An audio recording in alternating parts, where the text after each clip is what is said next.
everyone. Welcome to the second episode of the Cyber Risk virtual meetups. And with what's going on, we've actually become really innovative and decided to bring you a special series, which is called the Mega C-Suite series.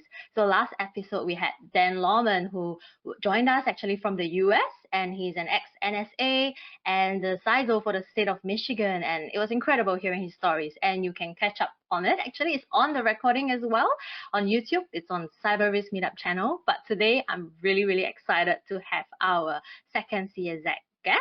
For today, we have Paula Kensington, and all of you can see her on the screens.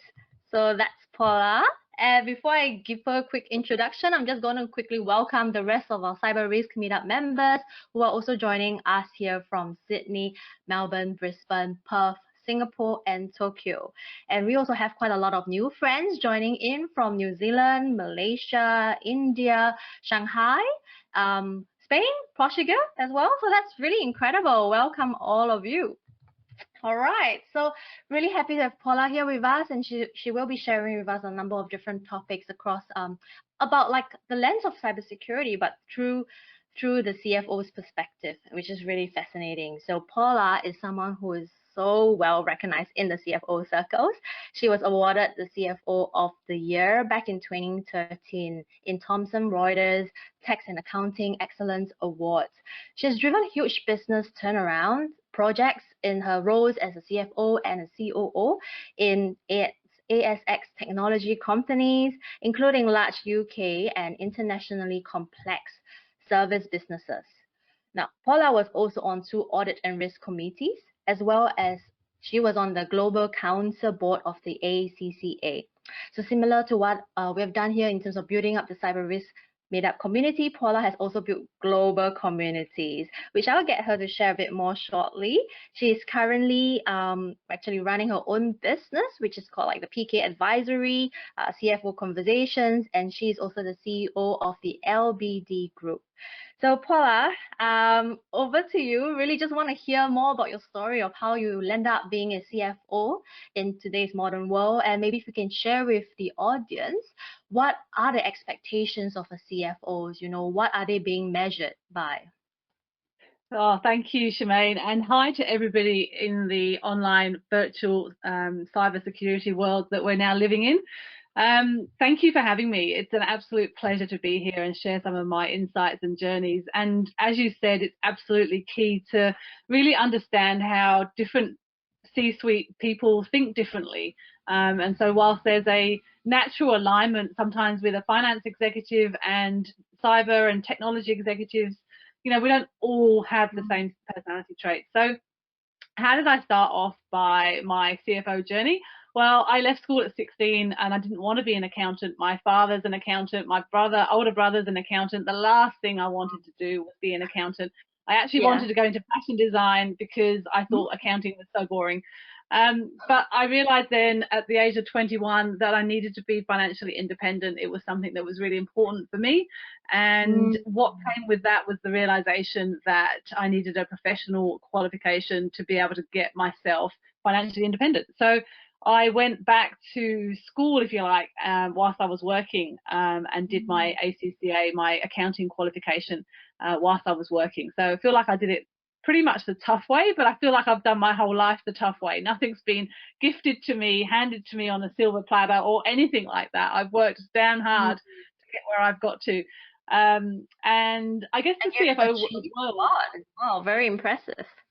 Well, the CFO world opened up to me probably about 12 years ago around, you know, the opportunity. They call it Australia the land of opportunity, and it certainly is. And I was really fortunate to be given an opportunity to get my first CFO role in a business that its wheels fell off. It was the GFC that time, so another crisis, but a different one.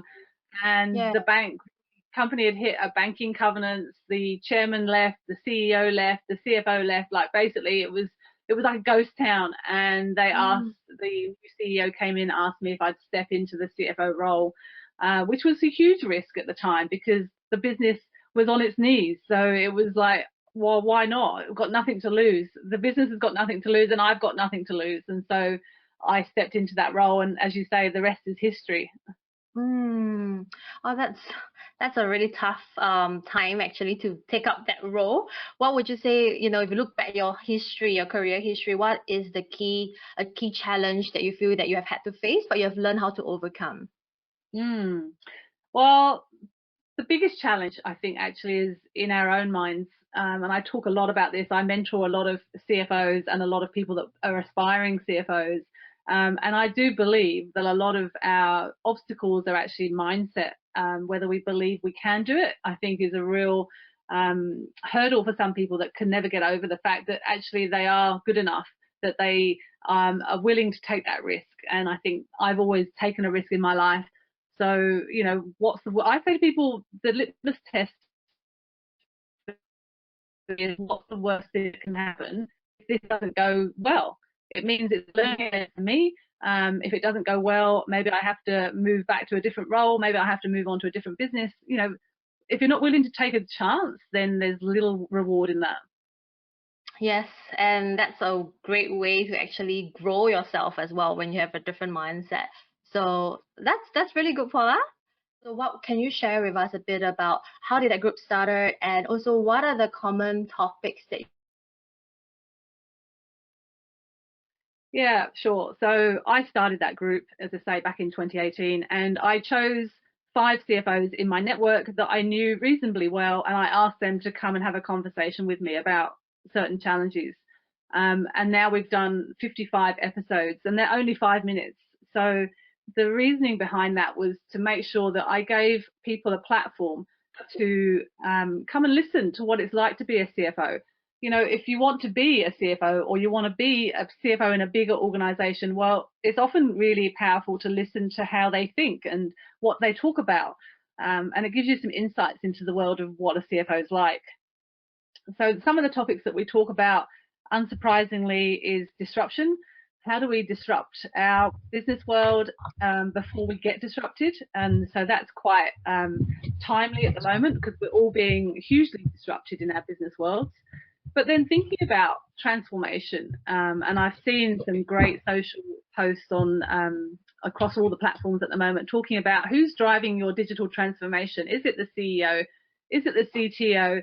Is it the CEO, or is it COVID-19? And, you know, I mean, it's funny in a way. It's ironic that a trauma, a crisis event is driving business transformation and, you know, and not the CFO or the CTO. So, you know, I think sometimes what is actually happening in the world actually is a good thing for business. It means that we're forced to do things differently.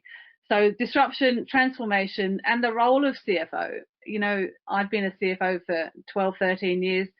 The role has changed in that time and continues to change. And so together as CFOs, we explore what does that mean. So we think about, you know, the role of leadership. It's hugely important now for CFOs and probably wasn't 10 years ago. But now, if the CFO is going to drive transformation and drive us through this business and through this challenging time, we've got to have good leadership behaviours and skills. And not, trust me, not all CFOs do. I was going to say, just Shemaine will come back on shortly, but to continue with that line, and as you say, when we talk about from a cyber perspective, so whether you're a Chief Information Security Officer in this time, who would you be best aligning yourself to potentially? Because obviously the CEO is there taking the risk and the CFO is pulling them back to make sure that risk management is realistic. At a time of crisis like this, where would you imagine both the CIO and the CISO, where would their focus be? Because obviously this is a time where they're going to have to take risk, and the CFO is going to be observing a lot of risk financially, but unless that business transitions quickly, it's going to be difficult for them, right? Yeah, totally. And I think the answer is going to depend. It's going to depend very much on the skill set that you have in your organisation as CFO. If you've got a strong CFO who seems to be driving the way through this crisis, I would definitely be aligning myself to the CFO. If you've got a CFO that seems to be more of a sort of steward, backward-looking type, you know, CFO that doesn't seem to be very motivating and inspiring, I would be aligning myself perhaps more with the CEO, because, you know, the CFO, this role isn't for everybody. There's a lot of CFOs there that shouldn't be in that role. They should be more the financial controller than the CFO. In my mind, the CFO is the driver, the captain of the ship. The CEO can be often that, you know, gregarious, outward, trying to take risks, trying to find the new places to get business, and the CFO needs to be driving the change, and they want the CFO, the CTO, the CSIRO, you know, whatever, the chief of cyber, they want them to be in their camp. They need to be aligned, if not already reporting to them, maybe. I think that's a fair point you've raised. What would be your definition of the difference between a financial controller and a CFO? Obviously, it's impacted by the size of the company, but you know, we deal a lot more with sort of financial controllers rather than maybe that CFO role. Yeah, I think, and I mean, it's generic, but I think big picture, financial controllers think transactions. That to me is the differentiation between the two. I've had a lot of really solid financial controllers working for me. They're in the detail, or if they're not in the detail, they're sort of managing the numbers. The CFO isn't managing the numbers. The CFO is managing the risk over the business and the future of the business. You know, if I think about my CFO roles, I don't add up the numbers. That's not, I'm the communicator. I'm the voice from outside in and inside out. Yeah. Shemaine, you're back. Welcome. Oh, And we can't hear you. Yeah, I know. Sorry about that. Thanks everyone for being so patient. But yeah, you can hear me. Great. So now I was just wondering, because as a, you know, like with the world changing, right, and everything is, we're looking at digital transformation and our businesses are evolving as well. So naturally, the CEO's challenge is also quite different. And like they say, the modern day CFO these days is no longer about, you know, efficiency. Well, it's more about how effective a CFO is, right? Mm-hmm. And it's about how are you able to meet the business needs as compared to, you know, saving costs, and it's a bit of a different mindset. So just wondering how, as a CFO, you have had to change the language that you use to articulate your message when you're talking to the CEO, when you're talking to the board. If you can give us some tips about that, that'd be good. Yeah. So the first move from once you first make that move away from the numbers and the transactions and the detail, that is the hardest move, because you have to leave everything that you know behind. Everything that's your safe place, you have to leave behind. You have to get someone else to do the numbers, to do the do. You've got to then become the person that has got the inspiration and the motivation and you know, the wherewithal to take the business to the next step. You've got to be aligned with the CEO if they're great leaders. You know, I've been unfortunately working with a number of not so great CEOs versus the great ones. I can count the great ones on one hand, I can count the not so great ones on two hands. And this is not a surprise for many people. They say the same things. But, you know, I think the language is important. The language is important externally and internally. So it starts with actually having belief in yourself. And this is not for everybody. So I think you need to be really clear about, if you're a CFO that loves the transactions and the detail and all of the adding up the numbers and the modeling and all of that, you're not the CFO that's out there driving strategy and being the communicator and being the storyteller with the numbers. So, you know, hold up a mirror to yourself. This crisis will do two things: hold up the mirror to have a look to see who you are, or magnify the problem that is out there. So if you're that internal person that loves that introspection, introspective kind of work, then you're not being the CFO that's needed of today or the future.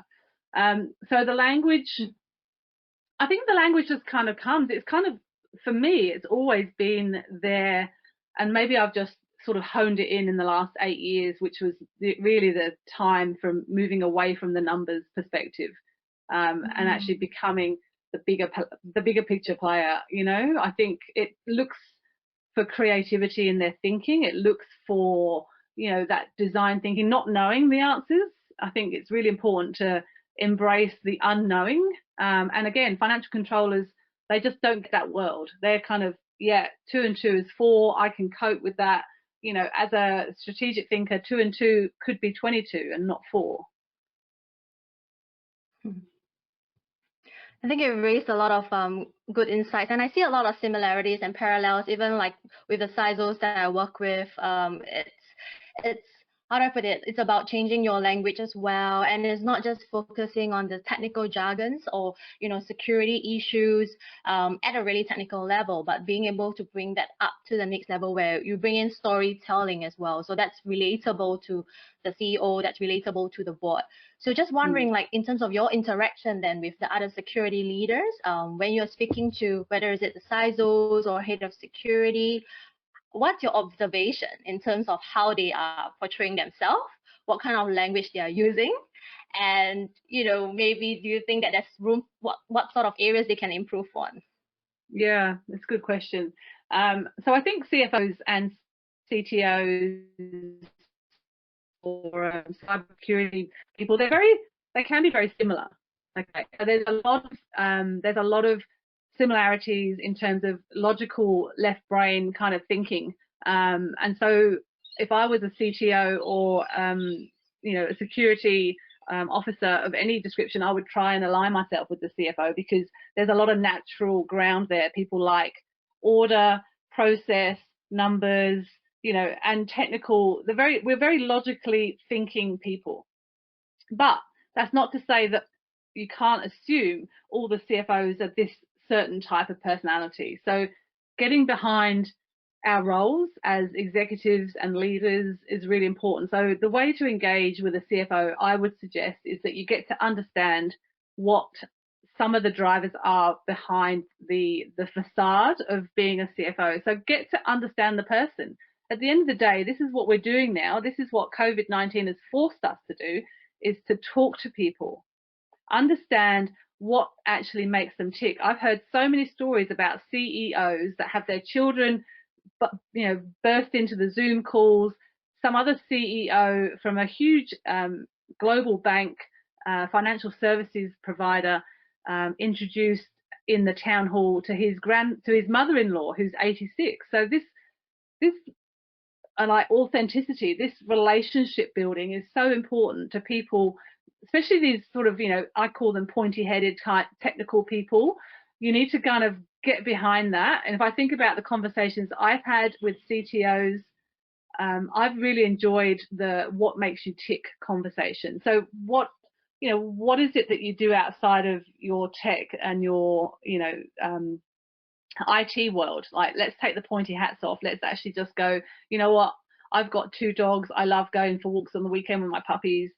What is it that you love doing? Don't assume that, all the personality types are the same in your interactions with each other. It's important to understand your stakeholders.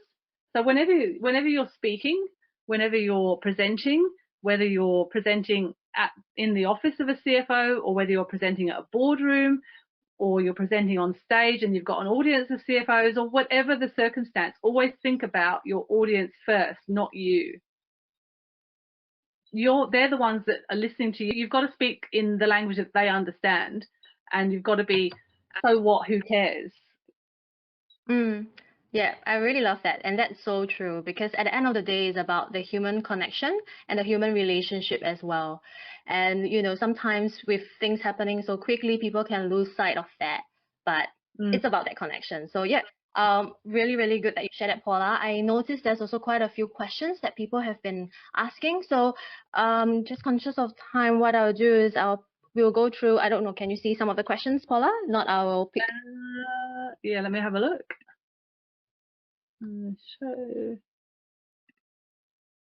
no, I can't see any of the questions for some reason. Right, okay. So there's one that came in from Ross, and he was asking about, sorry, not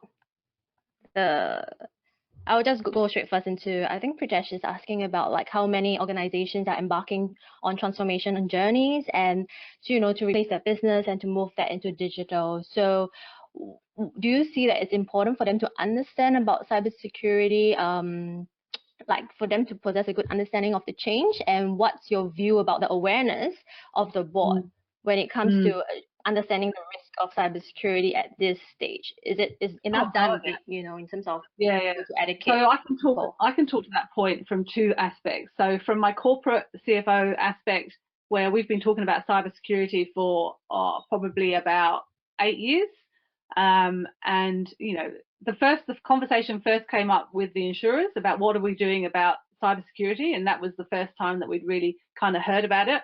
So it was driven by the outside in, but I think now there's obviously now it forms part of the risk register, so there's a lot more conversation from a corporate perspective. They've been doing it for about 8 to 10 years. From a small business ownership perspective, people have only started thinking about cybersecurity probably in the last 12 months. But they're very agile in terms of having to deal with it, because I've had so many conversations in the last 6 months about how invoices have been hacked, how they've been paying from bank accounts, any amount from $10,000 to $120,000. And these are small businesses. They're not making $1 million. These are small business, and they're feeling this is coming out of their pocket.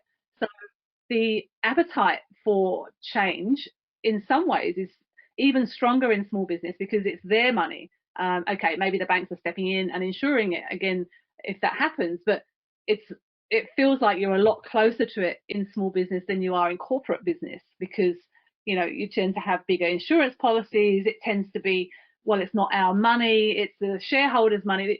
There is definitely two schools of thought that I see. Yeah, that's true, and that's good.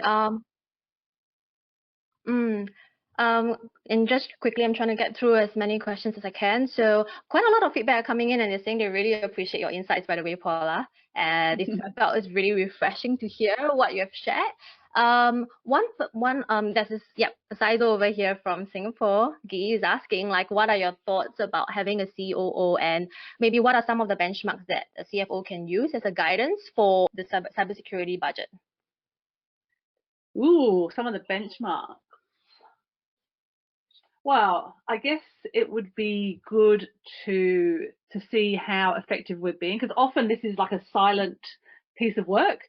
Like there could be all of this activity going on, and we don't see any of the positives from it because we're not seeing how many incidents did we miss, or how many near misses were there. How many times have we now stopped opening phishing emails because of all the great work that's going on with teaching people what not to open. So I think some measure there about how successful we've been in actually protecting the firm, I think is important, because otherwise it just goes completely unnoticed. It's like having an insurance policy and never having to cash it in. It's like you spend a lot of money, but you don't know how much money it would have cost you. So maybe demonstrating the number of near misses, or no misses, I don't know what the language is, but what have we saved ourselves from? What are our peer companies suffering that we're not, because we've got stronger capability around it? Yeah, and that's an ongoing conversation as well, because everyone's trying to understand how they can demonstrate the return of value, and it's something that's still debatable, and like there's lots of different frameworks that have come into the picture these days to help people articulate risk and what's the return of investment, return of value, and things like that. And so one thing I would I've been talking, and again changing language, so I now talk about return on objectives. So if the objective of this is to be sustainable and have a future, then that $500,000, that $1 million that you spent on cybersecurity risk management is a return on objective, and it might not necessarily have a value that says I just saved my company $10 million. So it's language, and I think this COVID is going to change the language of sustainable, profitable, ongoing business. That's really, really great. I guess the last question that we have from the audience would be, you've shared quite a lot of good tips about your own perspective, your language, and things like that as well. But how do the other C-execs help CFOs who might not have the same perspective as you and help them through the journey as well. Yeah, get them to come and listen to CFO Conversations. If you've got CFOs that aren't leaders, I would suggest other C-suite executives need to embrace a culture of growth mindset, of coaching, of learning and development. And if you all jump in as an executive suite, then you're not just pointing out to the one person that says, you know, you've got seriously lacking these skills. Get someone, a professional that's out there that helps people hold a mirror up to themselves to see what skills they've got or what skills they could work on. It's not easy to tell someone that they've not got a lot of EQ, or, you know, that they're not being the inspiration to their finance team or to anybody else in the organization. But I think, you know, the trigger event is here. This is my language now. Like, go underneath the umbrella of COVID and say, look, you know, we know that we all have to change. This is a unprecedented. We have to do things that we've never done before in order to get a sustainable outcome on the other side. So why don't we all do this rather than, you know, pointing the finger that says you're not really up to scratch, you're not the best leader of this business. You know, so try and make it not about individuals, trying to make it about the culture, or a team participation would be my advice. But definitely to look at CFO Conversations. It's free. All it is a fortnightly conversation about what it's like to be a CFO. And you know, one of the other reasons why I did it is so that I can help people in a safe environment, because it's only me, the camera, and everybody, but it's only me in the room. Like, just talk about stuff that we know. This is not rocket science for finance leaders. Yep, and that's the beauty of it. I did see quite a few of your videos as well, where you're having it's on YouTube, where you're having conversations with different CFOs, and it's really helpful because at the end of the day, as we build this community and ecosystem, we get to grow together when we are learning from each other. And when you talk about culture, I think that's excellent because it starts with yourself, right? It starts with that one person, and then we help to take other people on the journey along with us. So that's amazing. I wish we can go on because you have a lot to share, and I know the audience is so hungry. Maybe we have to do this another time. But yeah, just really wanted to thank you. Like, you've shared a lot within the 30 minutes. I know we've gone on a little bit more, a couple of minutes. If the rest of us can just stay on for about maybe 2 more minutes before I wrap up, I think that would be great. So yeah. You know, follow Paula on like CFO Conversations, check her out on LinkedIn, because there's a lot of good work she's doing. And I think it's great that, you know, from a cybersecurity leader perspective, it's really about broadening your perspective and, you know, going out of your own world, but taking the time to understand what the other C-execs are facing, what's their perspective, what's their mindset, and that's the beauty of it. So thank you very much, Paula, for your time. Really appreciate this. Everyone is actually really thankful as well. I see the comments coming in. I will update you more about their feedback. So that's all we have for today. We have episode 3 after the Easter break. So that will be on the 22nd of April, and our guest would be a CRO, and we will be deep diving into his perspective from the lens of a Chief Risk Officer. So join us for that.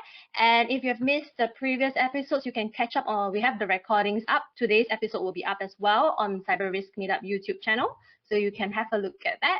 And all this wouldn't be possible without all our supporters and partners. So just a shout out to Mimecast for being our annual platinum sponsor. They do have a 10-second video that I am just going to share with you. They run actually awareness programs as well. So this is part of. All right. It's a big house. I thought we could share it. Ah!